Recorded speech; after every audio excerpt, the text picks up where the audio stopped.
অতীব গুরুত্বপূর্ণ বক্তব্য রাখবেন আজকের এই সম্মেলনের প্রধান মেহমান, প্রধান আলোচক, আল্লাহর সার্বভৌমত্বের ভিত্তিতে তার ওই আইন বিধানের প্রতিনিধিত্বকারী নেতা, ইসলামী সমাজের সম্মানিত আমির হযরত সৈয়দ হুমায়ুন কবির মোহতারামকে আলোচনা পেশ করার জন্য বিনীত অনুরোধ করছি। আসসালামু আলাইকুম ওয়া রাহমাতুল্লাহ। সকল প্রশংসা মহান সৃষ্টিকর্তা আল্লাহর জন্য ঘোষণা করছি। দুরূদ ও সালাম পেশ করছি আল্লাহর রাসূল হযরত মুহাম্মদ সাল্লাল্লাহু আলাইহি সাল্লামের উপর। কল্যাণ ও শান্তি বর্ষিত হোক আল্লাহর রাসূল হযরত মুহাম্মদ সাল্লাল্লাহু আলাইহি সাল্লামের সকল অনুসারীদের উপর। সম্মানিত উপস্থিতি, দুনিয়ায় কল্যাণ, শান্তি এবং আখিরাতে জাহান্নামের কঠিন শাস্তি থেকে রক্ষা পেয়ে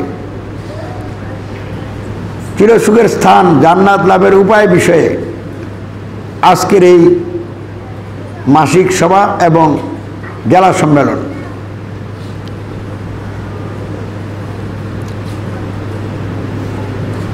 (2021) সালের 6 জানুয়ারি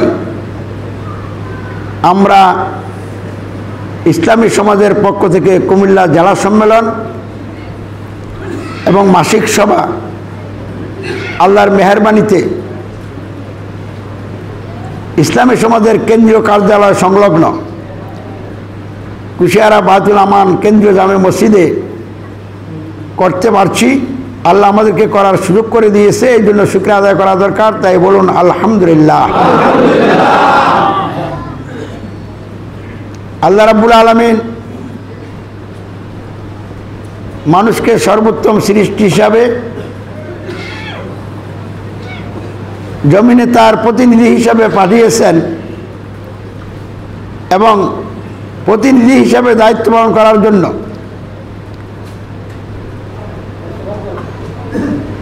মহান আল্লাহ রাব্বুল আলামিন সার্বভৌমত্বের একমাত্র মালিক সৃষ্টিকর্তা আল্লাহ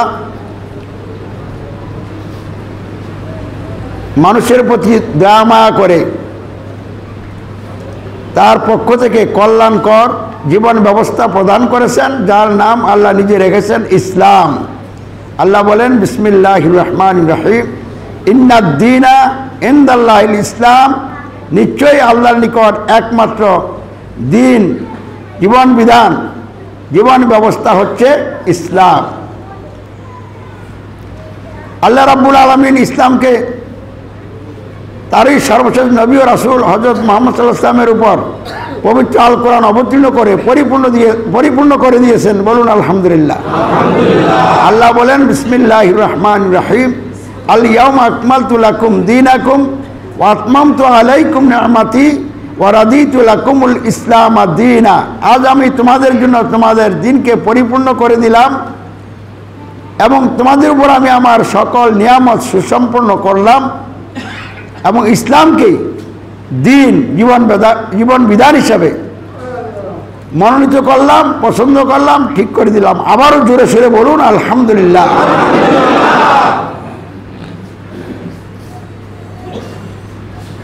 কিন্তু দুঃখজনক হলো আল্লাহর দয়ায় কল্যাণকর পরিপূর্ণ জীবন ব্যবস্থা ইসলাম বর্তমানে পৃথিবীর কোনো একটি রাষ্ট্রীয় সমাজ রাষ্ট্র গঠন পরিচালনায় প্রতিষ্ঠিত নাই। বিশ্বের প্রতিটি রাষ্ট্রে কোনো না কোনো মানব রচিত ব্যবস্থা প্রতিষ্ঠিত আছে, ফলে অশান্তির দাবানল জ্বলছে। মানুষের দ্বন্দ্ব, সংঘাত, সংঘর্ষ ক্রমেই বেড়ে চলছে। হিংসা বিদ্বেষের আগুন জ্বলছে। আল্লাহ রাব্বুল আলামিনের পক্ষ থেকে বিভিন্ন রকমের আযাব গজব মানুষের জীবনকে আরো বিপর্যয় করে তুলেছে। বিশেষ করে বিশ্বব্যাপী করোনা ভাইরাস নামক বিশেষ আযাব গজবের কারণে মানুষের সামাজিক, অর্থনৈতিক, রাজনৈতিক জীবন চরম বিপর্যয়ের মুখোমুখি এসে দাঁড়িয়েছে।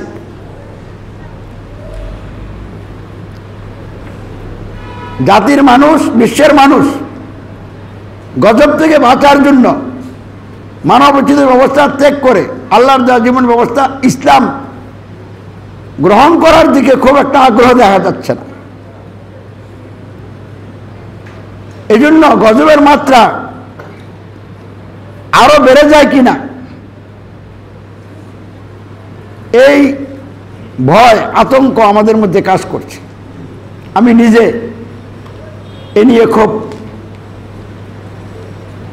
পেরেশান। মানুষ যে অবস্থা এখন জীবনযাপন করতেছে, আল্লাহ গজব এই জন্যই দিয়েছিলেন মানুষকে সতর্ক করার জন্য, সাবধান করার জন্য, যাতে মানুষ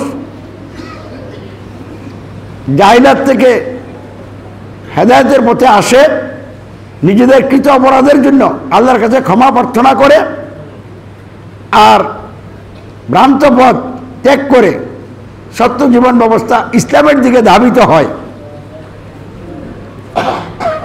কিন্তু লোকেরা, বিশেষ করে যারা রাষ্ট্রীয় শাসন ক্ষমতায় আছে, তারা আল্লাহর গজব থেকে বাঁচার জন্য যে পথ ধরা দরকার এই পথে আসার কোনো চিন্তাও করছে বলে মনে হয় না। তারা মোকাবেলা করার জন্য বিভিন্ন রকমের বুদ্ধিগত ফর্মুলা আবিষ্কার করতেছে।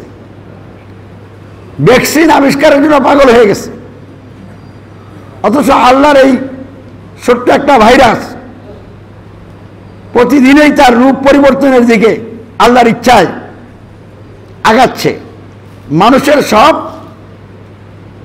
ষড়যন্ত্র, আমি এগুলিকে ষড়যন্ত্রই বলব, এটি ভ্যাকসিন আবিষ্কার না, মানে মূলত লুটপাট করার জন্য, মানুষের জীবনে আরো অস্থিরতা বাড়ায় দেওয়ার জন্য এগুলি নতুন ধরনের ষড়যন্ত্র। এবং এই ধরনের ষড়যন্ত্র কইরা তারা কুল কিনারা পাবে না, অর্থের অপচয় করা হচ্ছে। আসলে লোকেরা ইসলামের দিকে চলে আসলে আল্লাহ তার আযাব গজব উঠিয়ে নেবেন। আযাব গজব শুধু উঠিয়ে নেবেন না, বিশেষ রহমতের দরজা খুলে দিবেন। আকাশের দিক থেকে রহমতের দরজা খুলে যাবে, জমিন উর্বর হয়ে যাবে, আল্লাহর মদদ চতুর্দিক থেকে আসতে থাকবে, সব সমস্যার কি হয়ে যাবে, সমাধান হয়ে যাবে। তাদের ব্যাপারে আমরা আর চেয়ে বেশি আর কিছু বলতে চাচ্ছি না। কাদের ব্যাপারে? যারা ক্ষমতাসীন, দুনিয়া এখন বিভিন্ন রাষ্ট্রে নেতৃত্বে আছেন, নেতৃত্ব দিচ্ছেন, তাদেরকে খালি এইটুকুই জানাই দিতে চাই, এখনো সময় আছে, আপনারা ভ্রান্ত পথ ত্যাগ করেন। মানুষের সার্বভৌমত্ব, আইন বিধান, কর্তৃত্ব, এটা মহান রবের বিরুদ্ধে বিদ্রোহ। এই বিদ্রোহের মধ্যে আপনারা অবস্থান করছেন, বিদ্রোহের মাত্রা বাড়াইতেছেন, ফলে আল্লাহর আযাব গজবের মাত্রাও কি বাড়তেছে। তাই এখনো সময় আছে, আর বাড়াবাড়ি করবেন না। মানুষের রচিত সকল ব্যবস্থা, তন্ত্রমন্ত্র থেকে বেরিয়ে আসেন, আল্লাহর দা কল্যাণকর পরিপূর্ণ জীবন ব্যবস্থা ইসলামের পথে জীবন গড়েন। কিন্তু আমরা কি করব, সেই বিষয়ে আমাদের আজকের এই সম্মেলন এবং আগামী দিনের শান্তিপূর্ণ কর্মসূচি, যেই কর্মসূচির মাধ্যমে আমরা ইসলাম প্রতিষ্ঠার কাজকে ত্বরান্বিত করতে পারি এবং আল্লাহর ইচ্ছায় আমরা যেন ওই মানে পৌঁছতে পারি যে মানে পৌঁছলে আল্লাহ আমাদেরকে দিয়ে তার জমিনে তার দিন কায়েমের ব্যবস্থা করে দিবেন। প্রথমে আমি বলছিলাম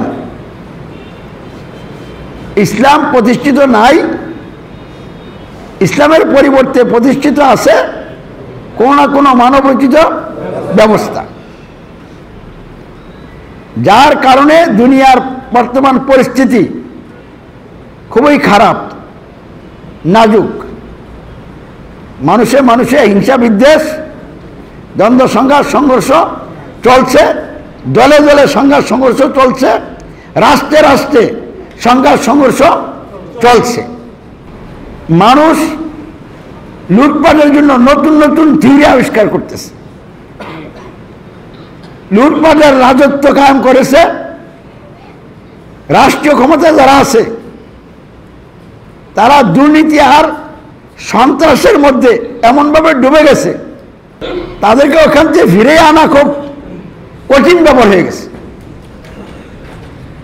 আল্লাহর পক্ষ থেকে বিশেষ কোনো ঘটনা না ঘটলে এদেরকে এই অবস্থা থেকে ফিরিয়ে আনা সম্ভব হবে না।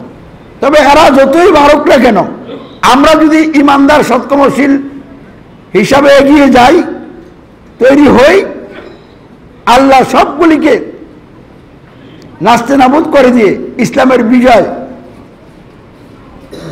আমাদের মাধ্যমে করে দেবেন। আল্লাহ পবিত্র কোরআনে সেই কথাই আমাদেরকে জানিয়ে দিয়েছে। আল্লাহ এখন চান একদল ইমানদার সৎকর্মশীল লোক, যারা আল্লাহর নিকট গ্রহণযোগ্য হবে, আল্লাহ তাদেরকে পছন্দ করবেন, ভালোবাসবেন এবং তাদেরকে দুনিয়ায় নেতৃত্ব দিবেন। তাদের মাধ্যমে আল্লাহ তার দ্বীন ইসলামকে বিজয়ী করাবেন। এরকম একদল লোক আল্লাহ চাচ্ছেন। আমরা আল্লাহর এই চাওয়াকে পূরণ করার জন্যই এই সম্মেলনের ব্যবস্থা করেছি। বলুন আলহামদুলিল্লাহ।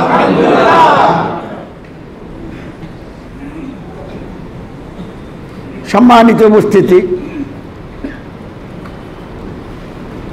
প্রিয় মুজাহিদ ভাইয়েরা, 2021 সালের শুরুতে আপনাদের সকলের বিশেষ দৃষ্টি আকর্ষণ করে বলছি, এই বছরে আমাদেরকে ইমানদার সৎকর্মশীল হওয়ার যে আন্দোলন, ইসলাম প্রতিষ্ঠার আন্দোলন, শান্তিপূর্ণ কর্মসূচির মাধ্যমে চূড়ান্ত পর্যায়ে নিয়ে যাওয়ার জন্য আমাদেরকে মরিয়া হয়ে কাজ করতে হবে। জানমালের বাজি খেলতে হবে। বিরামহীন প্রচেষ্টা চালিয়ে যেতে হবে। এই জন্য আল্লাহর মদদ প্রতিটি ক্ষেত্রে আমাদের প্রয়োজন। আল্লাহ অবশ্যই আমাদেরকে সাহায্য করবেন, কারণ তিনি ঘোষণাই দিয়ে রেখেছেন, ওয়াকানা হাক্কান আলাইনা নাসরুল মুমিনিন, মুমিনদের সাহায্য করা আমার ডিউটি। আমরা যদি মুমিন হই, অবশ্যই তিনি সাহায্য করবেন। এখনো পুরোপুরি মুমিন হই নাই, মুমিন হওয়ার পথে আছি। এতে এত সাহায্য পাইতেছি এবং আল্লাহ তার সাহায্য প্রদানের মাধ্যমে আমাদেরকে এই মেসেজই দিচ্ছেন, তোমরা এগিয়ে চলো, আমি সরাসরি তোমাদের সাথেই আছি। সার্বভৌম ক্ষমতার মালিক যদি সাথে থাকে, এগিয়ে যেতে আর কোনো সমস্যা আছে?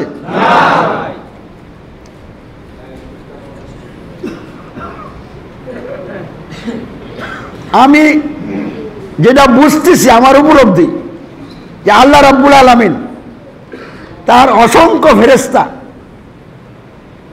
এই বাংলাদেশে এবং পৃথিবীর মধ্যে ইসলামী সমাজের নেতাকর্মীদের পক্ষে অবতীর্ণ করে দিয়েছে। এখন ফেরেশতারা বিচরণ করতেছে চতুর্দিকে এবং দেশের মানুষকে, জাতির মানুষকে সকল প্রকার বিভ্রান্তি থেকে বের হয়ে আসার জন্য পরিস্থিতি তৈরি করে দিতেছে।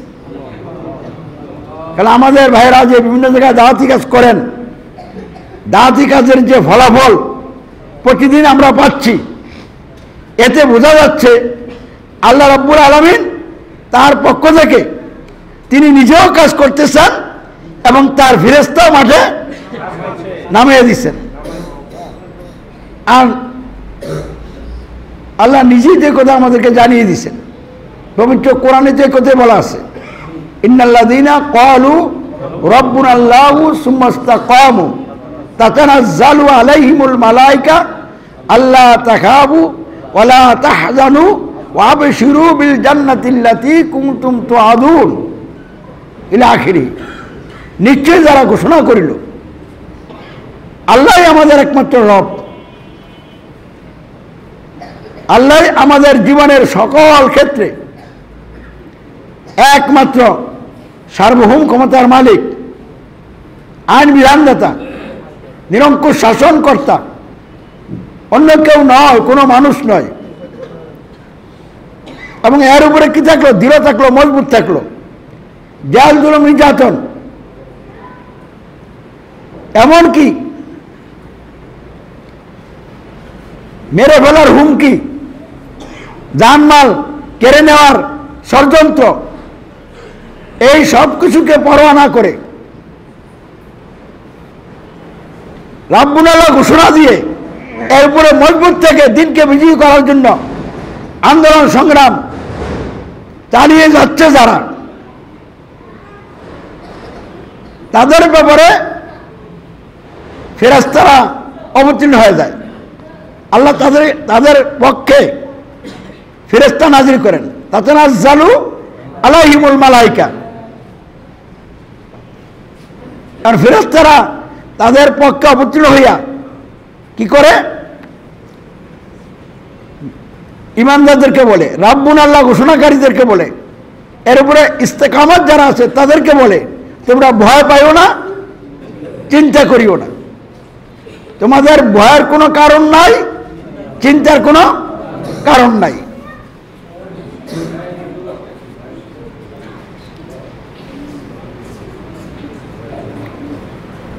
কারণ আমরা যে আগাইতেছি আমাদের ভয় লাগতেছে কিনা? পৃথিবী যতই জাহিলাতের দাপট এবং জাহিলাতের বিভিন্ন রকমের কর্মসূচি চলছে, রাষ্ট্রীয়ভাবে বিভিন্ন জায়গায় দুর্নীতি সন্ত্রাস চলছে, তাদের এই চতুর্মুখী চাপের মুখে আমরা ইসলামী সমাজ ভয় পাচ্ছি না, এগিয়ে যাচ্ছি, সাহস পাচ্ছি। তাহলে এই সাহসটা কে যোগাই দিছে? আল্লাহর ঘোষণা অনুযায়ী। হ্যাঁ, আল্লাহর ফেরেশতারা নামে আমাদের অন্তরে এরকম অবস্থা সৃষ্টি করে দিচ্ছে, ভয় পাইও না, চিন্তা করিও না। ওই জান্নাতের খোঁজ খবর পেয়ে আনন্দিত হও, যার ওয়াদা আল্লাহ রাব্বুল আলামিন তোমাদের সাথে করেছে। তাহলে বোঝা গেল একটার সাথে আরেকটা সম্পর্কিত। যারা জাহিলাতের অস্ত্রের হুঙ্কারের যত রকমের ষড়যন্ত্রই থাকুক না কেন, এগুলিকে পরোয়া না করে আল্লাহর উপরে ভরসা রেখে ইমানের পথে এগিয়ে চলে এবং তাদের এইভাবে চলাই প্রমাণ করে আল্লাহ রাব্বুল আলামিন তাদেরকে জান্নাত দিবেন। তাদের জন্য আল্লাহ জান্নাত রেডি করে রেখেছেন। বলুন আলহামদুলিল্লাহ। তাহলে আমরা কি চাই? দুনিয়ার চাকচিক ভোগবিলাস, আরামায়েশ ইসলামী সমাজের নেতাকর্মীদের চাওয়া উচিত নয়। কারণ এইটা অটোমেটিক্যালি আল্লাহর পক্ষ থেকে আমাদের জন্য আল্লাহ যা মনে করবেন তাই আসবে, আর এতে আমরা খুশি হয়ে যাব। এবং আমরা দুর্বল হওয়ার কারণে আল্লাহ আমাদেরকে এত বেশি সাহায্য করছেন, উপাস কাবাস থাকা লাগে না। হ্যাঁ, জেল জুলুম আসলেও আল্লাহর পক্ষ থেকে এত বেশি সাহায্য এসে যায়। বিরাট ঘটনা, অল্প সময়ের মধ্যে আল্লাহর রহমতে একটা বিপ্লবী পরিবর্তনের রূপ নেয়। যেমন বরিশালে আমাদের যে 16 জন লোক আটক হলো একটা মিটিং থেকে, আটক হওয়ার পর 10 জনকে ওই জিনিস ছেড়ে দেয়, আর 6 জনকে আটক রাখে। আমরা ঢাকা থেকে 2 জন লোক পাঠাইছিলাম,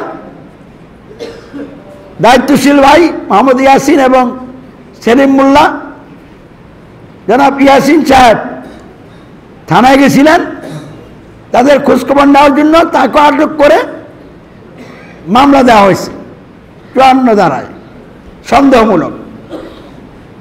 যে পুলিশ সন্দেহমূলক 54 ধারায় তাদেরকে আটক করলো, জেল হাজতে পাঠালো, সেই পুলিশ প্রশাসনই আবার বলে দিল ব্যাপক তদন্ত করা হয়েছে। তদন্ত করে দেখা গেছে হ্যাঁ তাদের মধ্যে সন্দেহজনক কোনো কাজ নাই। এই সার্টিফিকেট তারা আমাদের ব্যাপারে দিতে বাধ্য হয়ে গেছে, আল্লাহ সার্টিফিকেট দেওয়াই দিচ্ছে। এবং এই ঘটনার মধ্য দিয়ে তারা আমাদের সম্পর্কে জানতে চেষ্টা করেছে, জেনেছে, বুঝেছে এবং প্রতিনিয়ত তারা আমাদেরকে সম্মানের চোখে দেখছে। তাহলে এইসব কি আসলে আল্লাহর সাহায্য কিনা? তাহলে এই সাহায্য করার মাধ্যমে আল্লাহ কি বলতেছে? দিনকে বিজয়ী করার লক্ষ্যে তোমরা নিজেদের সময় এবং অর্থ কুরবানি করে শান্তিপূর্ণ কর্মসূচির মাধ্যমে আমি আল্লাহ রাব্বুল আলামিনের গাইডলাইন অনুযায়ী আমার সর্বশেষ নবী ও রাসূল হযরত মুহাম্মদ সাল্লাল্লাহু আলাইহি ওয়াসাল্লামের অনুসরণ এবং অনুকরণে দিনের দাওয়াত এবং দিনের তাবলীগের কাজে এগিয়ে যাও। এবং এই এগিয়ে যাওয়াকে আল্লাহ বলছেন এভাবে যারা এগিয়ে যাবে তারা এগিয়ে যাচ্ছে না, স্বয়ং আমি আল্লাহ এগিয়ে যাচ্ছি। তাহলে ইসলামী সমাজ যেভাবে এখন এগিয়ে যাচ্ছে আল্লাহর ঘোষণা অনুযায়ী আল্লাহ নিজে এগিয়ে যাচ্ছেন। অতএব এই আন্দোলনকে বাধা দিয়া কেউ টিকে তো থাকতে পারবেই না, বরং খেসারত দিতে দিতে বিপর্যয়ের মধ্যে এমনভাবে পাকড়াও হয়ে যাবে, গ্রাও হয়ে যাবে, তমা করে ইমানের পথে না আসলে রক্ষাই পাবে না।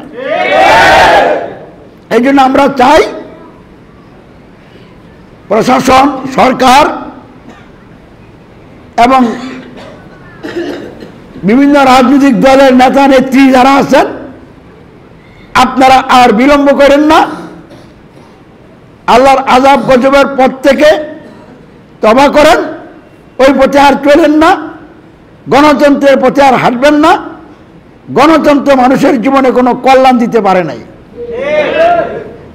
আগেও মানবোচিত ব্যবস্থা প্রতিষ্ঠিত ছিল, ওইসব ব্যবস্থা মানুষের জীবনে কল্যাণ আনতে পারে না, দুনিয়ার জীবনেই পারে না। আখিরাতের ব্যাপারে তো ওরা কোনো কথাই বলে না, কিন্তু দুনিয়ার ব্যাপারেই কোনো কল্যাণ দিতে পারে নাই। মানুষ একসময় মনে করেছিল যে গণতন্ত্রের মধ্যে কল্যাণ আছে, গণতন্ত্র দিয়ে মানুষের জীবনে সুশাসন, ন্যায় বিচার প্রতিষ্ঠা হবে, মানুষের অধিকার নিশ্চিত হবে, মানবাধিকার প্রতিষ্ঠিত হবে। এই আশায় ঘুরছে, কিন্তু পৃথিবীর কোন একটি রাষ্ট্র গণতন্ত্র মানুষের জীবনে সুশাসন দিতে পারে নাই, বরং বিভিন্ন দলের লোকদেরকে লুটপাটের রাস্তা দেখাইছে। রাজতন্ত্র তো একজন রাজা লুটপাট করে, একজনে খাইলে আর কত খাইব? তো গণতন্ত্রে বিভিন্ন দল গঠন হয়, এক দল ক্ষমতা যায়, তারা লুটপাট করে ক্ষমতাতে আউট হয়, আরেক দল এসে লুটপাট করে। এটা হলো সিস্টেম অনুযায়ী লুটপাট করার জন্য, বহু মানুষের লুটপাট করার জন্য একটা লুটতরাজতন্ত্র। বুঝছেন?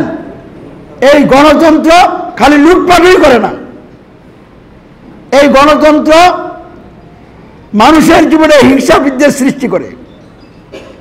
এই গণতন্ত্র মানুষকে বিভিন্ন দলে বিভক্ত করে। এই গণতন্ত্র দুনিয়ার বুকবিলাস, আরামায়াস, ক্ষমতা, আধিপত্য বিস্তারের জন্য মানুষে মানুষে দ্বন্দ্ব, সংঘাত, সংঘর্ষ বাধায়। এই গণতন্ত্রের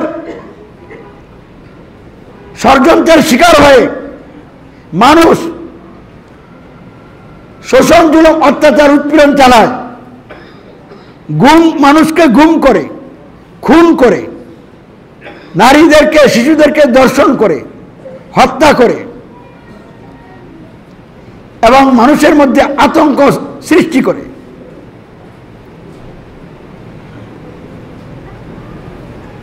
তাহলে গণতন্ত্রের ইতিহাসটা কিসের ইতিহাস? লুটপাটের ইতিহাস, শোষণ জুলুমের ইতিহাস, মানুষের মধ্যে হিংসা বিদ্বেষ সৃষ্টি করার ইতিহাস, মানুষে মানুষের দলাদলি করার ইতিহাস, সংঘাত সংঘর্ষের ইতিহাস, নারী দর্শনের ইতিহাস, শিশু দর্শনের ইতিহাস, মানুষকে গুম খুন করার ইতিহাস। এইসব এখন চলছে বিশ্বে নাকি? এই অবস্থা চলার কারণে মানবাধিকার কি আছে? মানবাধিকার আজ ভুলুণ্ঠিত। মানুষের জানের নিরাপত্তা নাই, মালের নিরাপত্তা নাই, মানুষের ইজ্জতেরও কোনো নিরাপত্তা নাই। দিন দুপুরে গাড়ির মধ্যে নারীদেরকে দর্শন করা হয়, আবার হাসপাতালে মৃত নারীদেরকেও দর্শন করা হয়, এই ধরনের খবরও পাওয়া যাচ্ছে। তাহলে এগুলি তো গণতন্ত্রই নিয়ে আসছে নাকি? এখন যদি কেউ বলে গণতন্ত্র নিয়ে আসছে না, তাহলে কোন তন্ত্রে নিয়ে আসছে? কারণ গণতন্ত্র দিয়ে রাষ্ট্র চলছে, গণতন্ত্রের সুবাদে মানুষ ক্ষমতা আসতেছে এবং গণতন্ত্রের ধ্বজাধারীরাই রাজনৈতিক এবং সামাজিক এবং ক্ষমতার ছত্রছায়া থেকে এই কাজগুলি হইতেছে। তাহলে যেই তন্ত্র প্রতিষ্ঠা আছে এটাই যে এটা নিয়ে আসছে। তাহলে এইরকম যেহেতু অবস্থা, এই অবস্থায় মানুষের যে মৌলিক অধিকার, অন্ন, বস্ত্র, বাসস্থান, শিক্ষা, চিকিৎসা, এগুলি কি আছে সমাজে? কারণ যাদের অর্থ আছে তারা অসুস্থ হলে চিকিৎসা করতে পারে, আর যাদের পকেটে টাকা পয়সা নাই তারা চিকিৎসা করার সুযোগই পায় না। আমাদের গ্রামে এরকম যথেষ্ট লোক আমার জানা মতে আছে, টাকার অভাবে চিকিৎসা ঠিকমতো করতে পারছে না। এই চিকিৎসার জন্য সকল মানুষের দায়িত্ব নিতে হবে রাষ্ট্রের, এবং রাষ্ট্রের পক্ষে সরকার এই কাজগুলি করবে। তাহলে চিকিৎসার জন্য জনগণের কোনো পয়সা খরচ করতে হবে না, সব পয়সা খরচ করবে রাষ্ট্রের পক্ষে থেকে সরকার। বুঝাইছি কিনা? কারণ এটা একটা মৌলিক বিষয়, এই ব্যাপারে মানুষের উপরে এটা ছেড়ে দেওয়া যায় না। কারণ সাধারণত মানুষ, অধিকাংশ মানুষ মেধা বুদ্ধির দিক থেকে দুর্বল, এরা ওদের স্বাস্থ্যটা সুরক্ষা করতে জানে না, বুঝে না। এই জন্য চিকিৎসার মতো গুরুত্বপূর্ণ বিষয়টা সাধারণ মানুষের হাতে ছেড়ে দেওয়া যাবে না। রাষ্ট্র এই দায়িত্ব নিয়ে, রাষ্ট্রের পক্ষে সরকার যেখানে যেটা করা দরকার তারা আগে যে দৌড়ে যায় এই কাজগুলি করবে। লেখাপড়া, শিক্ষা দীক্ষার জন্য এটা গুরুত্বপূর্ণ বিষয়। এই জন্য কারোর টাকা খরচ করা জ্ঞান অর্জন করতে হবে। তারা যাদের টাকা আছে তারাই লেখাপড়া শিখবে, আর যাদের টাকা নাই তারা লেখাপড়া শিখবে না, এরকম হয়ে যাবে অবস্থা। এই জন্য লেখাপড়ার ব্যাপারে, শিক্ষা দেওয়ার ব্যাপারে 1 টাকাও মানুষ খরচ করবে না। রাষ্ট্রের পক্ষে সরকার জনগণেরকে শিক্ষা দেওয়ার জন্য যাবতীয় খরচ বহন করবে। ইসলামী রাষ্ট্র না থাকার কারণে রাষ্ট্র মানুষের স্বাস্থ্যের সুরক্ষা করবে তার দূরের কথা, মানুষের জানের মালের নিরাপত্তা দিবে তার দূরের কথা, মানুষের স্বাস্থ্য, মানুষের জানমাল, ইজ্জত আবরু, মৌলিক অধিকার হরণ করতেছে, লুট করে খাইতেছে। রাষ্ট্রের দোহাই দিয়ে রাষ্ট্রীয় ক্ষমতাসীনরা এই অপকর্মগুলি চালিয়ে যাচ্ছে। তাহলে আর একদিনও এই ধরনের কাজ চলতে দেওয়া যায় না। কিন্তু আমরা বললেই তো সমাধান হচ্ছে না। এই জন্য এখনই ইসলাম কায়েম হওয়া দরকার। ইসলামী রাষ্ট্র না হলে এই সব সমস্যার সমাধান হবে? কোন সমস্যারই সমাধান হবে না, সমস্যা খালি বাড়বে। তাহলে আর সমস্যা না বাড়ুক, সমাধান হোক, এটা চান কি আপনারা? কারা কারা চান হাত তুলেন? তাহলে আমরা চাই মানুষের অন্নাবশ্য, বাসস্থান, শিক্ষা, চিকিৎসা এইসবের কি হোক, সমাধান হোক, শান্তিপূর্ণ সমাধান হোক। রাষ্ট্র, সরকার মানুষের স্বাস্থ্যের সুরক্ষা দেওয়ার জন্য, অর্থনৈতিক নিরাপত্তা দেওয়ার জন্য, জানের নিরাপত্তা দেওয়ার জন্য যতগুলি কাজ করা দরকার বিনা খরচে রাষ্ট্রীয় তহবিল থেকে, পাবলিকের খরচ ছাড়া রাষ্ট্র করে দিবে, এটা আমরা চাই। তাহলে এই রাষ্ট্র হবে একমাত্র ইসলামী রাষ্ট্র। তাহলে ইসলামী রাষ্ট্র না হলে এসবের কোনো সমাধান হবে না। তাহলে ইসলামী রাষ্ট্র কাদের মাধ্যমে হবে? ইমানদার এবং সৎকর্মশীল যারা, তাদের মাধ্যমে হবে। আল্লাহ চান ইসলামী রাষ্ট্র হোক। এখন আটকে আছে কোথায়? আল্লাহ তার এই চাওয়াকে পূরণ করার জন্য মানুষের মধ্যে একদল লোক ইমানদার, সৎকর্মশীল হোক, এটা চান। এই জায়গাটায় আমরা দুর্বল হয়ে আছি। এই জন্য আল্লাহর চাওয়াটা এখন কার্যকরী হচ্ছে না। আজকে যারা এই সম্মেলনে আসলেন, আপনারা আর পিছিয়ে থাকবেন না। ইমানদার হওয়ার ব্যাপারে, সৎকর্মশীল হওয়ার ব্যাপারে আল্লাহ যেভাবে চান, আল্লাহর গাইডলাইন অনুযায়ী আমরা এগিয়ে চলবো ইনশাআল্লাহ। তাহলে ইমানদার, সৎকর্মশীল কিভাবে হবে এটা বুঝতে হবে। খালি চাইলেই তো হয়ে যাবে না। তাহলে ইমানদার, সৎকর্মশীল গঠনের আন্দোলনই হচ্ছে ইসলামী সমাজ। ইসলামী সমাজই হচ্ছে ইমানদার, সৎকর্মশীল লোক গঠনের আন্দোলন। তাহলে ইসলামী সমাজ আমরা করতে পারলেই আমরা ইমানদার, সৎকর্মশীল হয়ে যাব। তাহলে ইমানদার কারা এটা বোঝা দরকার। তাহলে ইমানদার কারা? যারা সমাজ, রাষ্ট্র গঠন ও পরিচালনা সহ জীবনের সকল ক্ষেত্রে সার্বভৌমত্ব, আইন বিধান ও নিরঙ্কুশ কর্তৃত্ব একমাত্র আল্লাহর, মানুষের নয়, এই বিষয়টা গ্রহণ করেছে, দৃঢ়ভাবে বিশ্বাস এই বিষয়ের প্রতি এনেছে এবং ঘোষণা করেছে রব্বুন আল্লাহ, আল্লাহ আমাদের একমাত্র রব, সার্বভৌমত্বের মালিক, আইন বিধানদাতা, নিরঙ্কুশ শাসনকর্তা, অন্য কেউ নয়, কোনো মানুষ নয়। আল্লাহু আকবার ঘোষণা করেছে। বরত্ব, শ্রেষ্ঠত্ব, সার্বভৌমত্ব একমাত্র আল্লাহ।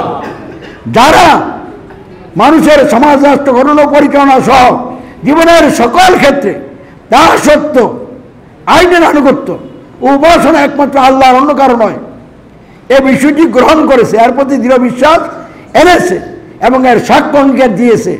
আশহাদু আল্লাহ ইলাহা ইল্লাল্লাহ, আমি সাক্ষ্য দিচ্ছি, অঙ্গীকার করছি, নেই কোনো ইলাহ, মাবুদ, দাসত্ব, আইনের আনুগত্য, উপাসনা পাওয়ার অধিকারী সত্তা একমাত্র আল্লাহ ছাড়া। যারা মানুষের সমাজ, রাষ্ট্র গঠন ও পরিচালনা সহ জীবনের সকল ক্ষেত্রে শর্তহীন আনুগত্য, অর্থাৎ শর্তহীন অনুসরণ, অনুকরণ একমাত্র হযরত মুহাম্মদ সাল্লাল্লাহু আলাইহি ওয়াসাল্লামের গ্রহণ করেছে, আর কারো গ্রহণ করে নাই, এবং এর সাক্ষ্য অঙ্গীকার দিয়েছে। আশহাদু আন্না মুহাম্মাদুর রাসূলুল্লাহ, আমি সাক্ষ্য দিচ্ছি, অঙ্গীকার করছি, হযরত মুহাম্মদ সাল্লাল্লাহু আলাইহি ওয়াসাল্লাম আল্লাহর রাসূল, শর্তহীন আনুগত্য, অনুসরণ, অনুকরণ পাওয়ার অধিকারী একমাত্র নেতা, অন্য কেউ নয়। তারাই হচ্ছে হচ্ছে কি ঈমানদার। এই ঈমানদারগণ বিচ্ছিন্ন থাকবে না, ঐক্যবদ্ধ হবে, ঐক্যবদ্ধ থাকবে। যেহেতু হযরত মুহাম্মদ সাল্লাল্লাহু আলাইহি ওয়াসাল্লাম সর্বশেষ নবী এবং রাসূল, আর কোন নবী এবং রাসূল আল্লাহ মনোনীত করবেন না, এই জন্য যারা ঈমানদার তারা ঐক্যবদ্ধ হবে, ঐক্যবদ্ধ থাকবে আল্লাহর সার্বভৌমত্বের ভিত্তিতে, তারই আইন বিধানের প্রতিনিধিত্বকারী আমিরের নেতৃত্বে এবং আনুগত্যে। তাহলে ঈমানদারগণ ঐক্যবদ্ধ হবে, ঐক্যবদ্ধ থাকবে, এই জন্য আমিরের নেতৃত্ব লাগবে কিনা, আমিরের আনুগত্য করা লাগবে কিনা। কোন আমিরের? দাবিদার আমিরের না, যিনি আল্লাহর সার্বভৌমত্বের ভিত্তিতে তার আইন বিধানের প্রতিনিধিত্বকারী আমির, ওই আমিরের নেতৃত্বের আনুগত্যেই ঐক্যবদ্ধ হইতে হবে এবং ঐক্যবদ্ধ থাকতে হবে। আলহামদুলিল্লাহ, আল্লাহর ইচ্ছায় আমি আল্লাহর সার্বভৌমত্বের ভিত্তিতে তার আইন বিধানের প্রতিনিধিত্বকারী আমির। এই জন্য যারা মানুষের সার্বভৌমত্ব আইন বিধান কর্তৃত্ব ত্যাগ করে, অমান্য করে, অস্বীকার করে সমাজ রাষ্ট্র গঠন ও পরিচালনা সহ জীবনের সকল ক্ষেত্রে সার্বভৌমত্ব আইন বিধান নিরঙ্কুশ কর্তৃত্ব একমাত্র আল্লাহর গ্রহণ করেছে, মেনে নিয়েছে এবং এর ঘোষণা দিয়েছে রব্বুল আল্লাহ, মানুষের দাসত্ব আনুগত্য ঘোষণা ত্যাগ করে একমাত্র আল্লাহর দাসত্ব আনুগত্য ঘোষণা গ্রহণ করেছে এবং এর সাক্ষ্য অঙ্গীকার দিয়েছে আশহাদু আল্লা ইলাহা ইল্লাল্লাহ। মানুষের তৈরি আইনের ভিত্তিতে নেতৃত্ব দানকারী নেতা সরকার যারা আছে দুনিয়ায় অবৈধ, তাদের আনুগত্য ত্যাগ করে শর্তির আনুগত্য অনুকরণ একমাত্র হযরত মুহাম্মদ ইসলামের গ্রহণ করেছে এবং এর সাক্ষ্য অঙ্গীকার দিয়েছে আশহাদু আন্না মুহাম্মাদান রাসূলুল্লাহ। তাদেরকে নিয়ে আমি ঐক্যবদ্ধ হয়েছি,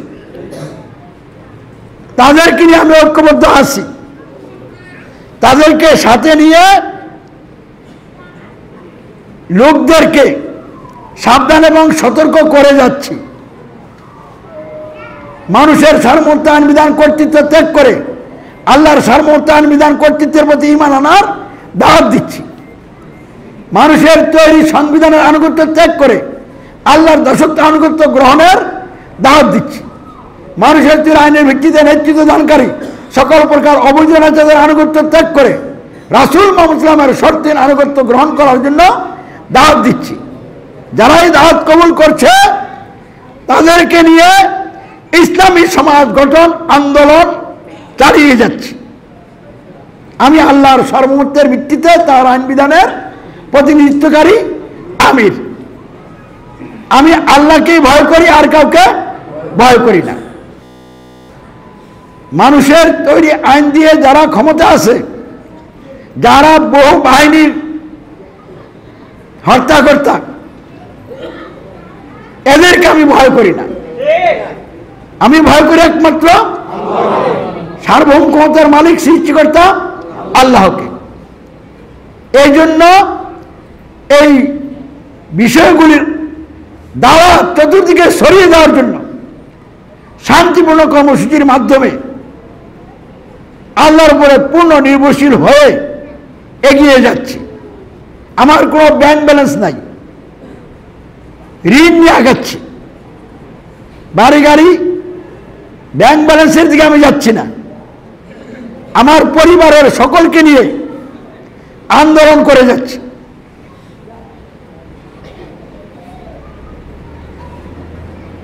চূড়ান্ত ত্যাগ এবং কুরবানি করার জন্য প্রস্তুত হয়ে আছে। ফাঁসির মঞ্চ রেডি হয়ে গেলে ফাঁসির মঞ্চে যেও লোকদেরকে সতর্ক করবো, সাবধান করব, জাহিলাত ত্যাগ করে মানবতার ব্যবস্থা ত্যাগ করে ইসলামে আসার জন্য দাওয়াত দিব। এই দৃঢ়তা এবং আকাঙ্ক্ষা নিয়ে আল্লাহর সাহায্য কামনা করে এগিয়ে যাচ্ছি। এই জন্য আল্লাহ আমার জন্য এবং আমার সাথে যারা ঈমান এনে শামিল হয়েছেন তাদেরকে পদে পদে সাহায্য করছেন এবং সাহায্য অনেক বেশি পাইতেছি। এই জন্য শুকরিয়া আদায় করতেছি। আরো বেশি বেশি আমাদেরকে কাজ করতে হবে এবং আপনাদের সকলের চেয়ে আলহামদুলিল্লাহ আমি বেশি সাহায্য পাইতেছি। কেমনে পাইতেছি? আমার বয়সের লোক এখানে খুব কম, আমার বয়সের কম লোকই তো বেশি। বড় দুই একজন থাকতে পারে আর সমবয়সীও হ্যাঁ কিছু থাকতে পারে, কিন্তু অধিকাংশ লোকই তো আমার থেকে আপনাদের বয়স কি কম। আপনারা যেই পরিমাণ পরিশ্রম করতে পারছেন না, আল্লাহ আমাকে আপনাদের থেকে 10 গুণ বেশি পরিশ্রম করার শক্তি দিয়ে দিছে। তাহলে চিন্তার জগতে আমি একটি বাস্তবে কাজ ধরে করা এবং কথা বলার দিক থেকে মানে এত সব বেশি কথা বলা লাগে, প্রয়োজনীয় কথা, তা এগুলি আমি বলে যাচ্ছি। তাহলে এইগুলি কে দিছেন? হিসাব নিকাশ করলে আল্লাহর পক্ষ থেকে বিশেষ সাহায্য না হলে আমার পক্ষে এই কাজগুলি করা সম্ভব হতো না। এই জন্য এখন চাইতেছি 2021 সালে এমন একটা কিছু ঘটক, ইতিহাস তৈরি হোক, ভালো ইতিহাস, যাতে ইসলাম কায়েম হয়ে যাক অথবা ইসলাম কায়েম হওয়ার জন্য রাস্তা তৈরি হয়ে যাবে। আল্লাহ কবুল করুক বলেন আমিন।